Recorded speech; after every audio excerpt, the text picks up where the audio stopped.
Cuba is an authoritarian state.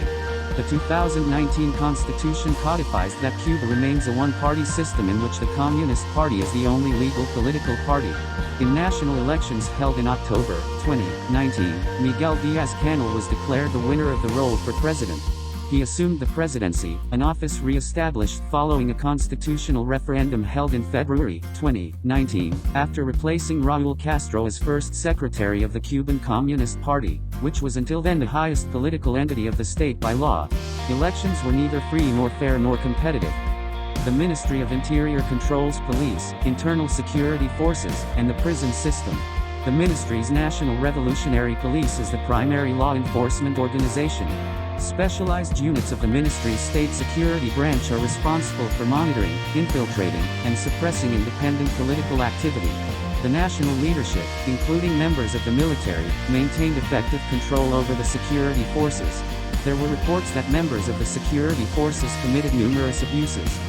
Significant human rights issues included credible reports of unlawful or arbitrary killings, including extrajudicial killings, by the government, torture and cruel, inhuman, and degrading treatment of political dissidents, detainees, and prisoners by security forces, harsh and life-threatening prison conditions, arbitrary arrests and detentions, political prisoners, transnational repression against individuals in another country, serious problems with the independence of the judiciary, arbitrary or unlawful interference with privacy, serious restrictions on freedom of expression and media, including violence or threats of violence against journalists, censorship, unjustified arrests or prosecutions of journalists, and enforcement or threat to enforce criminal libel laws to limit expression, serious restrictions on internet freedom, substantial interference with the right of peaceful assembly and freedom of association, including overly restrictive laws on the organization, funding, or operation of non-governmental and civil society organizations, severe restrictions on religious freedom,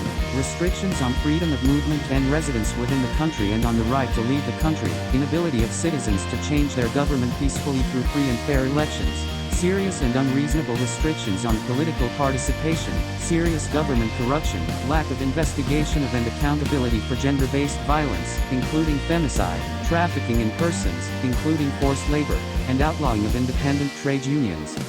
Government officials, at the direction of their superiors, committed numerous human rights abuses. As a matter of policy, officials failed to investigate or prosecute those who committed these abuses. Impunity for the perpetrators remained widespread, as was impunity for official corruption.